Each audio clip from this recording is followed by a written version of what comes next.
سورة یوسف 13 سپارہ دویم رکوع 66 نمبر آیات. قال لن أرسله معكم حتى تؤتون موثقا من الله لتأتونني به إلا أن يحاط بكم فلما آتوه موثقهم قال الله على ما نقول وكيل. حضرت یوسف علیہ السلام شاه مصر دی خپل وړونو ته دوباره راشن ورکولو دپاره شرط دا ولګول چې بنیامین چې دا د یوسف علیه السلام خپل حقیقي ساکا ورورو دا به ځان سره راولو ادم رانه وسته دویم ځلي به بیا ما وطن ته نه رانږدې کېږو او بیا به ما سره تاسو دپاره غله دا نه وي. بهرحال دا وړونه یې واپس راغلو خپل پلار یعقوب علیه السلام ته او ټوله واقعه ورته ذکر کړه او هغو ته چې کوم قیمت هغه سامان کې واپس کړه مخکې ایتونو کې هغه وله ذکر وشو. دوی نه دا مطالبه وکړه چې بیا دپاره موږ سره بنیامین دا واستوه مصر ته چې موږ ته غله میلو شي. حضرت یعقوب علیه السلام دوی باندې چونکې اعتماد نه و خو خپل خاندان مجبوري دا وه چې دې وخت کې بیا تلل او مصر نه راشن خوراک وغیره راوړل دا ضروري وو. که دا نه وی نو ټول خاندان هلاکت خطره وه. دې د وجې نه یعقوب علیه السلام ورته اجازت ورکړ خو یوه پاخه وعده یې ورنه واخیسته چې هغه وله ذکر دی آیت کریمه کې دی چې تاسو ما ته قسم وکړو ټول پاخه وعده ما ته راکړو چې دا بنیامین دا به ما ته واپس راولو او که داسې وشي چې یو داسې مسله پیښه شي چې تاسو ټول ورکې ګیر شو لکه ځان دا منع کړي چې ټول ورکې هلاک شو نو بس بیا خو ټیک دی خو داسې نه وي چې خپله صحیح سلامت را شو او بنیامین درنه پوتې شي بیا ویو چې هغه شرمخ وخوړه یا ځنګل کې ورک شو لکه یوسف علیه السلام باره کې کومه تاسو خبره کړې بیا در سره دا خبره نه منم. که ټول ورکې ګیر شو بیا خو دا تقدیر دی تقدیر باندې مو ایمان دی او دین علاوه چې تاسو خپله صحیح سلامت را شو او بنیامین در سره را نشي په دې خبره در سره زه هغه نه راضي کېږم. بهرحال دوی ورسره په ښه وعده وکړه چې موږ به درته دا واپس راولو. دا د پیل آیات والا خلاصه وه. دویم آیات کې چې کله یعقوب علیه السلام دا رضامندي اظهار وکړي چې ټیک دی خو یو وصیت ورته کوي چې چونکې تاسو اوس 11 وړونه یو نو تاسو چې کله ښار ته لیرو مصر ته نو بیا په یو ځای باندې ټول ماسو په یوې دروازې باندې مه داخلېږو بلکې بېله بېله سو.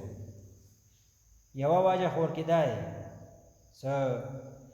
چونکې دا ښایست نه هم ښایسته و او الله ورته ځواني یې ورکړې وې قد اور و نو څوک په نظیر کې نظیر به در باندې ولګېږي. او دویمه وجه ده چې پیله ځل خو تاسو چا پېژندو نه غریباني حالت کې لوړ و خو چې یوسف علیه السلام تاسو له اعزاز و اکرام وکړ نو بیا ټولو خلکو وپېژندو. اوس تاسو بیا لوړ شو نو خلک په درته پسخېږي بیا به یې چې دا وګوره ټوله غله انده ویوله بس خلک به در سره حسد وکړي. دې د وجې نه بېله بېله لوړ شو چې خلکو در باندې هغه نظیر نه وي. نو د دوو وجو نه دا تاسو هغه بېله بېله دروازو باندې داخل شو. نو دینه خو یوه مسله دا معلومه شوه چې نظر بد یعنی نظیر لګېدل چې موږ ورته یو دا حق دی و دې والا تصدیق نبی علیه صلات وسلام خپلو احادیثو مبارکو کې کړی دی. لکه یو حدیث کې رسي العین حق نظر بد لګېدل دا حق دی. او بل روایت کې داسې دي چې دا نظر بد داسې په انسان باندې ولګېږي دا انسان قبر ته ورسوي او که په اوښ وغیره باندې ولګېږي هغه کټوې ته ورسوي یعنی پخېدو ته یې ورسوي دشکي ته یې ورسوي. مطلب دا چې نظیر دا لګېږي. سهل ابن حنیف رضی الله عنه صحابي و یو ځل خپل قمیص وخله غسل دپاره نو هغه والا د بدن ډېر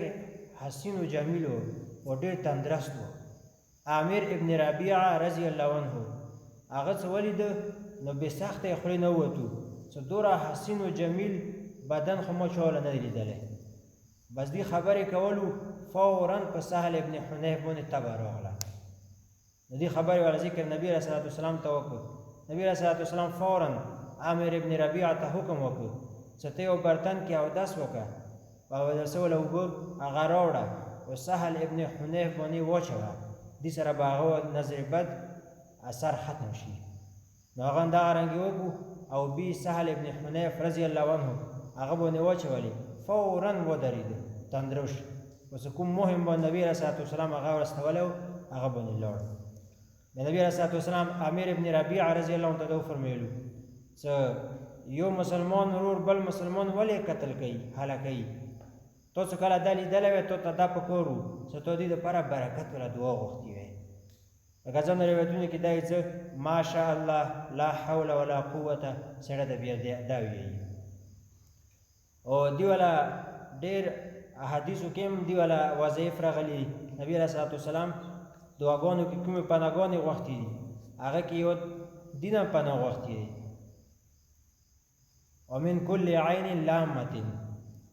سی الله زه پناه غواړم هغه سترګې نه چې هغه لامة چې هغه نه هغه نظر بد لګېږي. او ځنو دا هغه والا وظیفه مقرر کړې حسن بصري رحمت الله علیه غالبا هغه نه نقل دي. فاجتباه ربه فجعله من الصالحین. دا 29 سپارې دویم سورت سوره قلم هغه ول اخري 3 ایتونه دي. سړی دا هغه باندې دام کی او اندارنګې حدیثونو کې دعاګانې او دا قل اعوذ برب الفلق قل اعوذ برب الناس دا د نظر بد ولا دا علاج دی. بهرحال دا مسله دی یعقوب علیه السلام ولا عملنا دا معلومه شوه چې نظر بد دا حقیقي هغه یو عمل دی کیږي او حدیثونه هم دی ولا تصدیق کیږي. بهرحال یعقوب علیه السلام خپل اولاد دي د وجې نه هغو ته ویلو چې تاسو بېلابېله دروازو باندې داخل شو. او بل ورسره دا ویلو چې ما خو دا صرف یو تدبیر یوه طریقه تاسو ته وښیله خو باقي تقدیر دا الله طرف نه دی. ما ولا تدبیر دا تاسو نشي بچ کوئ که الله ولا تقدیر دی موافق نه وي. ما تاسو ته ویلو چې په مختلفو دروازو باندې نه وځو، دا ما تاسو ته تدبیر وښیل. اوس که الله تقدیر کې بل څه لیکلی وي څه تکلیف در باندې راتلونکی وي هغه به در باندې راځي بیا، خو موږ ته حکم دا دی څه تدبیر اختیاروو. نو دنه دا معلومه شوه مخکې آیات کې به راشي څه تدبیر دا بلکل هغه توکل سره منافي نه دی. یو سړی تدبیر اختیاروي اول طریقه وکړي هغه د بعد توکل وکړي دا جایز دی. نو یعقوب علیه السلام خپل اولاد ته د وجې نه دا ترغیب ورکړ او بلې د وجې نه ورته ویلو دې ځل پیله ځل کې دا خبره ورته نه وکړي چې پیله سفر باندې لوړو چې دې ځل ورسره بنیامین هم و. دې د وجې نه یعقوب علیه السلام ډېر تاکید سره هغو ته دا خبره وکړه چې بیا در سره داسې یوه نیمه معامله پېښه نه شي. قال ویلو یعقوب علیه السلام لن ارسله هرگز نه لیږم دا بنیامین معکم تاسو سره حتی تؤتونی تر دې چې راکړو ماته موثقا پخه وعده کلکه وعده من الله په نامې د الله یعنې قسم وخورو ورته څه شي باندې لتأتونني به څه خامخا به تاسو راولو ماته دا بنیامین واپس خو الا ان یحاط بکم مگر که تاسو گیر کړی شو یعنی ټول گیر شو څه آفت کې بس بیا خو ټیک دی. خو داسې نه وي چې تاسو صحیح سلامت را شو مخکې غوندې او بنیامین در نه پوتې شي بیا در سره دا خبره نه منم. فلما آتوه پس هر کله چې دې زمنو ورکړه یعقوب علیه السلام ته موثقهم هغه کلکه وعده چې ټیک دی موږ به درته راولو. نو قال یعقوب علیه السلام ویلو الله علی ما نقولو الله رب العزت په هغو خبرو چې موږ یو وکیل نگهبان دی. څه معنا چې الله دې باندې ګواه دی چې موږ د خپل منځ کې کومې خبرې وکړي د دې دپاره وکړي دا خبره یعقوب علیه السلام چې دوی ته دا خبره یو قسم د ترغیب میلو شي چې دا خبره دوی مخې ته وي زموږ داسې پلار سره پخه وعده کړې دی او قسم ورسره خوړلی دی چې مخکې غوندې هغه خیانت ورسره ونه شي. وقال یا بنی او ویلو یعقوب علیه السلام ای بچیو لا تدخلوا مه داخلېږو تاسو من باب واحد یو دروازې نه ودخلوا او داخل شو من ابواب متفرقه جدا جدا بیله بیله دروازو باندې داخل شو. وما اغنی عنکم او نیم زه څه دفع کم تاسو نه من الله هغه تقدیر د الله نه من شیء څه شی موږ ته صرف تدبیر وښیل خو که څه الله طرف نه څه لیکلي وي درته هغه د تدبیر سره هغه ختمېدی نه شي. ان الحکم الا لله ځکه څه حکم صرف الله دپاره دی الله څه خوښوي هغه به کېږي. او بیا همدغه شی وشو که نه اگر کې نظر بد نام باد شو خلق ولا حسد نام باد شو خو بنیامین په ذریعه سره بیا هغه مصیبت کې گرفتار شو. یعقوب علیه السلام ته بیا یو قسم ته صدمه هغه ورسېده. علیه توکلتو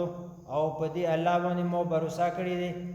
نو ګوره پته ولګېده تدبیر د بعد توکل ذکر شو نو دې کې دې طرف ته اشاره دی چې اول تدبیر اختیارول بیا بعد کې توکل کول دا توکل سره منافي نه دی. لکه یو صحابي ته نبی رسول فرمایي قید و توکل اول خپله سورلي وتړه بیا توکل وکړه. وعلیه او په دې الله باندې فلیتوکل المتوکلون توکل د کوي هغه توکل کوونکي. ولما دخلوا من حيث امرهم ابوهم دې آیت والا خلاصه دا دی لکه څنګه یعقوب علیه السلام ورته وصیت وکړ چې مختلفو دروازو نه داخل شو نو دوی همدغه شی وکړو بیله بیله مصر ته داخل شو. یعقوب علیه السلام یوسف علیه السلام سره میلو شو د خپل وروڼه خو یوسف علیه السلام خو یې پېژنده نه نو هغه ورته دا ویلو چې تا څنګه یلی وو چې خپل وړوکی ورور راولو هغه مو دا دی راوسته زموږ سره. او بله خبره ده چې یعقوب علیه السلام تا ته سلام کړی دی نو په دې باندې یوسف علیه السلام نور هم ډېر خوشحال شو او دوی ته ډېر اعزاز و اکرام وکړ لوی دعوت یې ورته وکړ. دوه کسان به یې کینولو نو چونکې دا 11 کسان وو وړونه نو ټول دوه کېناستو بنیامین بیله پاتې شو هغه یعقوب علیه السلام ځان سره کېنول نو دې کې بنیامین والا هغه ډېر اعزاز وشو ځکه بادشاه سره هغه روټۍ خوړل ورته مکمل وشوه. بیا چې کله سملاسته وخت شو بیا یوسف علیه السلام دوه کسانو ته یوه کمر مقرره کړه هغه کې هم بنیامین بیله پاتې شو ځکه چې نور دوه برابر سره نو یوسف علیه السلام د بنیامین د ځان سره کمرې کې داسملول. بیا چې کله بیله شو بیا یوسف علیه السلام بنیامین نه تپوس کوي چې تا د دینامې څه معنا دی بنیامین دې څه معنا دی هغه ورته ویل چې دینامې معنا دی چې ورکې شوي زوی ورکې شوي. نو چې کله زه پیدا شوم ما له پیدایش باندې ما له مور مړه شوه نو مور مې ورکه شوه دې ته بنیامین دا دې معنا دی. بیا ورته تا له اولاد څومره دی هغه ورته چې ما اولاد لس زمن دي لس زمن خو افسوس دی په هغه ورور چې هغه مونږ ځنګل کې ورک و. یوسف علیه السلام ورته فرمایي تا خو ښه نه چې زه تا له ورور جوړ شم هغه ورته دا خو ډېره ښه خبره دی خو ته به څنګه ما ورور جوړېږي چې ته د یعقوب علیه السلام اولاد نه یې او راحیل چې هغه د مو مور وه د هغه اولاد نه یې. بس هغه د بعد یوسف علیه السلام هغه ځان سره غاړې وستل او دی ورته ویلو چې اني انا اخوکه چې زه تا له ورور یم خو دا خبره د خپل وروڼو ته مه ښکاره کوه. او بیا هغه بنیامین ورته ویلو چې څه طریقې سره مو د خپل وروڼو نه ویثار کړه. نو یوسف علیه السلام ته دا ویلو چې زه به تا ویثار کړم خو تا ته ښه پاتې زموږ پلار ته ما په ورکېدو باندې ښه صدمه میلاو دی خو چې ته پاتې شي نور به زیات تکلیف میلاو شوی ده. بهرحال دا الله والا کارونه دي. بیا یوسف علیه السلام ته دا ویلو چې زه خو بله طریقه نشم کوی خو تا باندې به د غلې والا الزام لګوم داسې یو تدبیر به ته اختیاروم چې هغه سره زه تا ځان سره ویثار کړم. ولما دخلوا من حیث ولما دخلوا او هر کله چې داخل شو دوی من حیث هغه ځای نه امرهم ابوهم چې دوی ته دوی پلار یعقوب علیه السلام حکم کړی و په مغې طریقې باندې هغه داخل شو. ما کان یغنی عنهم نو یعقوب علیه السلام چې دوی نه لرې کړي وی من الله هغه تقدیر د الله نه من شیء څه شی خو الا حاجتا مگر یو حاجت و یو شفقت و د یعقوب علیه السلام والا فی نفس یعقوب په زړه د یعقوب علیه السلام کې قضاها چې هغه یې پوره کړ هغه حاجت څه څه ورته ویلو چې تاسو بیله بیله لاړ شو چې خلکو د سره حسد پیدا ونه شي و دوی مغه شی وکړو یعقوب علیه السلام والا ارمان یې پوره کړ وانه لذو علم او بشک یعقوب علیه السلام لذو علم دا خوند علم و لما د دې وجه نه علمناه چې مو ورکړو دې ته علم ولكن اکثر الناس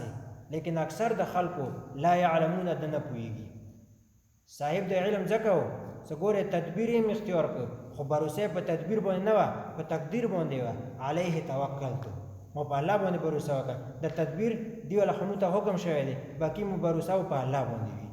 نو موږ دنیا کې څومره تدابیر اختیارو نتیجې هغه به مو الله ته سپارو لکه مو علاج کوم دوایان وغیره د هر څه تدبیر دي خوراک څښاک کوم د ټول تدبیرونه دي کینې الله لوږه اندازې هم ختموي شي تند اندازې هم ختموي شي بیماری اندازې هم ختموي شي خو موږ ته دا حکم دی چې تدبیر اختیارو نور نتیجه الله ته سپور دی خلک تی په کرونو هغه لکونو دوایانو ځان ته وکړي خو شفا ورکړي الله نه ویل چې نه ښه کېږي او کله کله 5 روپۍ ګولۍ سره سره ټیک شي نو دا نتیجه الله مرتب کوي ولما دخلوا على یوسف او هر کله چې دوی داخل شو علی یوسف یوسف علیه السلام ته آوا الیه نو یوسف علیه السلام خپل ځان سره یو ځای کړ اخاه خپل ورور بنیامین قال واقعا مته بیان کا قال ویل یعقوب یوسف علیه السلام انی انا اخوک بشک از تو ورور یم فلا تبتئس تخپکیګه ما بما باغ کارونو کان یعملون څه دوی مو تو سره کولو یوسف علیه السلام سره ظلم کړو ځکه چې کوی ته وغورځول په خلکو باندې خرڅ کړ د ظلم او بنیامین سره شاید څه زیاته کړه و دین له زیاته څو هغه وروري ورته هغه خرڅ دام زیاته و نو تی خپکیګه ما مو سره خپل کې ورونه یو دا شیطان دې څورونو مېس کې حسد کې نه وچي کینی ورونه د یو د پاره یو بل د پاره هغه په منځلې د هغه مټ دی مټ لکه سړی مټ نه وي بیا څه هیڅ هم نه وي دا ورونه یو بل د پاره په منځلې د مټ وي لکه فارسی ولا یو شعر دی چې چول ورور وي هغه ولا بازو وي چول ورور نه وي هغه به بازو وي دا خو شیطان ظالم هغه ورونو مېس کې حسد وچي لکه آدم علیه السلام ولادت وو زمانو مېس کې حسد وچول قابیل لګیا شه حابیل قتل کړ فلما جهزهم نو سبحان الله الله